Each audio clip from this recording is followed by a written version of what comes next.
My name is Hien. I'm living in Austin, Texas for a long time. I don't know, 20 plus years. So I've been a Texan, by transplant. And I work in the IT industry. I'm a hardware engineer in the Silicon area. And I have been getting involved, investing in multifamily and real estate in general, starting from my single family, and then move up into like a passively investing in multifamily with various different operators and sponsors. And I got to know about Ashcroft through a friend that have invested with him before, and he introduced me to the Ashcroft team. That's how I got to know.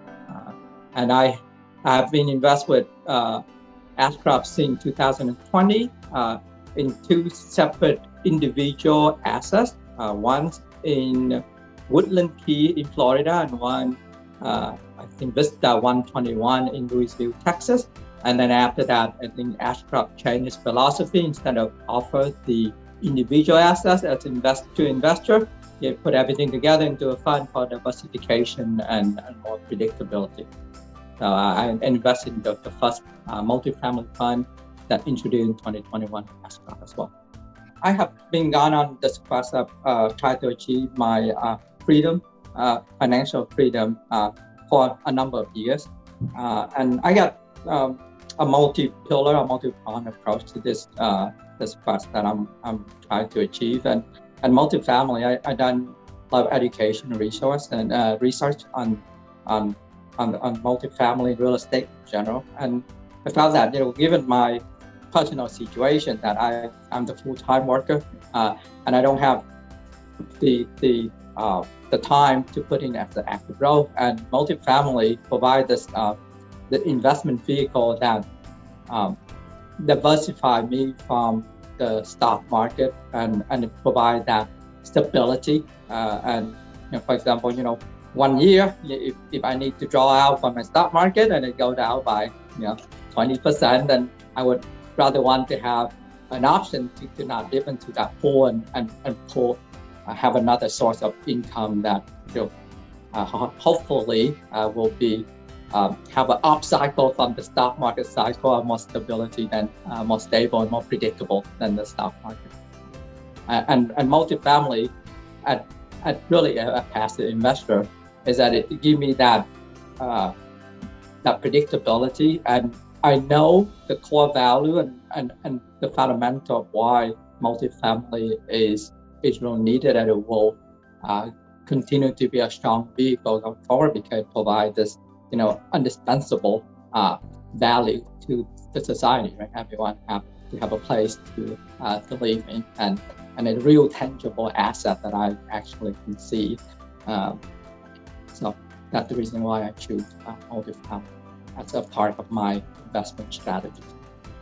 Predictable and consistent in cash flow, and as on top of that, Ashcroft also provide the return, meaning that he put the investor not so much a guarantee, but a preferred return, before any other, just right after the debt, I guess. So that kind of helped me go like twofold. One is that the confidence in the deal, otherwise the sponsor would not have a give a pref. And the secondly is that basically I feel like the investor, not investor, but sponsor would have to kind of work harder, because for him to economically make it money, need to meet the pref first, right? So I think that's the reason, one and the reason. And the other reason is that Ashcroft have this vertical integration in-house team, right?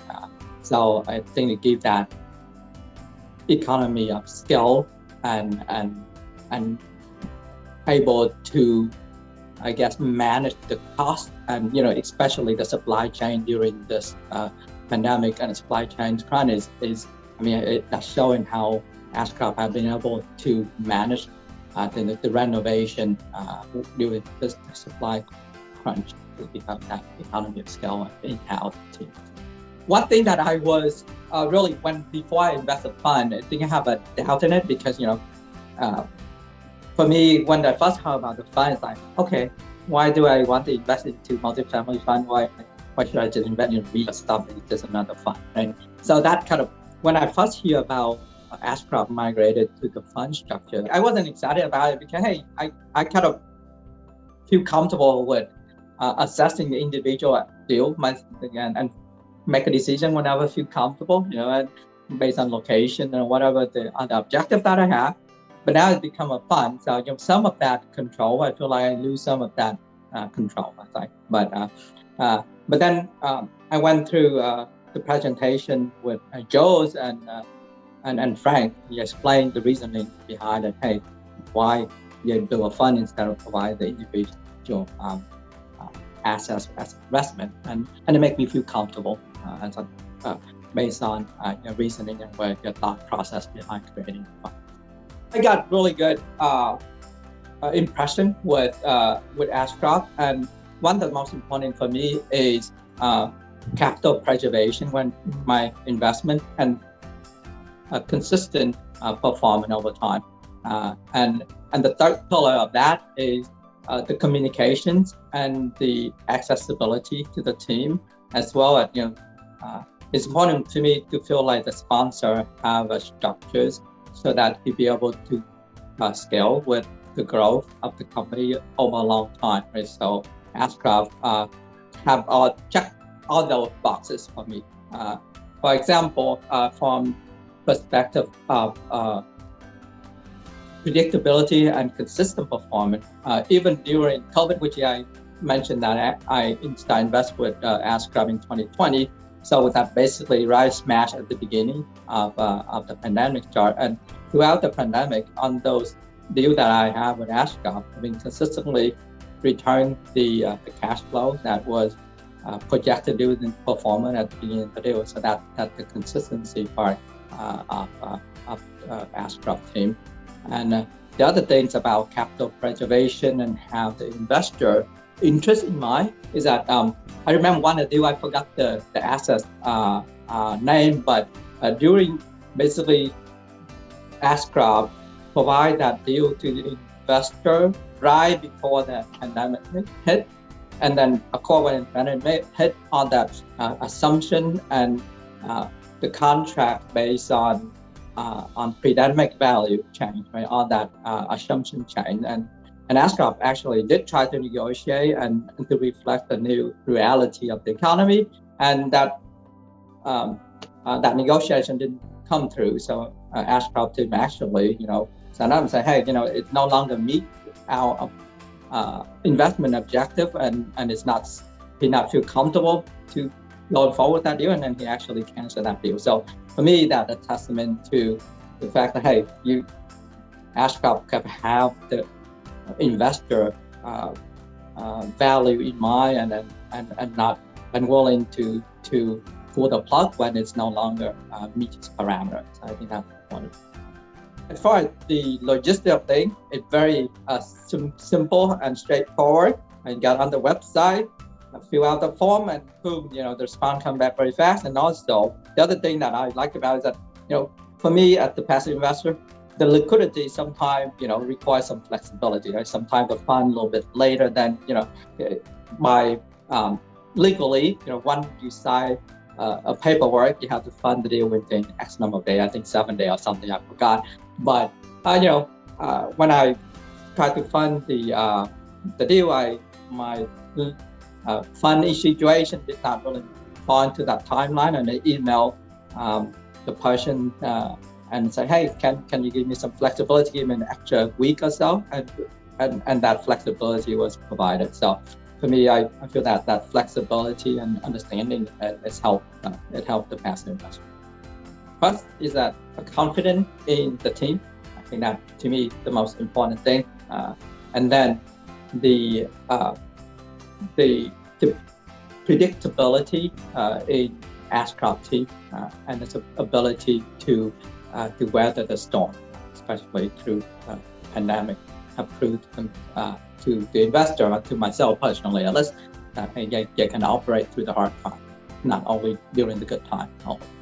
So that's the second thing, and the third thing is the communication, the transparency in communication, and very quick response time. and have basically the accessibility to the team. So far, I only started investment crash out in 2020, so none of the projects have gone full cycle yet. However, the cash flow have been consistent, and some of the individual assets that actually return have higher than pro forma from cash flow perspective. And also, just a little bit of, extra bonus, cream on the cake. Icing on the cake is that, at the end of the year, when you have have excessive cash reserve, you have an extra distribution at the year end. So I think that happened in one or two projects. So that's kind of fun. So to see those. 10 years ago, I've been working forever as a W-2 engineer, and I never really aware of this option, right? Not until I met one of my good friends at work, and he introduced me to multifamily investment passively. I have always wanted to do multifamily. It's like, hey, I can buy a big apartment, right? So when my friend introduced me that, hey, there are options. You don't have to quit your job and actually invest in multifamily. And that kind of opened up my mind, and in a way, it have changed my mindset a lot. And that is my motivation from that day on. Is that, hey, when I realized that this is a real option and it actually workable option and achievable option, then I would like to spread that work to whoever, to my friends, my family, and whoever that really want to have that goal in your life, that be able to achieve financial freedom with passive investment, that without really having to sacrifice other objective in your life. So, I hope that by my testament that it would, spread the work and help educate whoever are looking for that knowledge and information. I definitely will continue to invest with Ashcroft, because really just the same reason that I had mentioned before. I have seen how Ashcroft assets perform during the hard time, and I have that confidence. I will continue to do investment in Ashcroft. And there's some other option out there, but it part of diversification is that Ashcroft have a certain philosophy in investment versus different other sponsor, and I would like to have that at my portfolio. I like the fund, I understand the fund, but a part of me, I still want to be able to participate in an individual deal, and that because that give me that feeling that I have a control, a little bit more control on how I select an investment, and I think that kind of would make my strategy more complete if I be able to still have that option.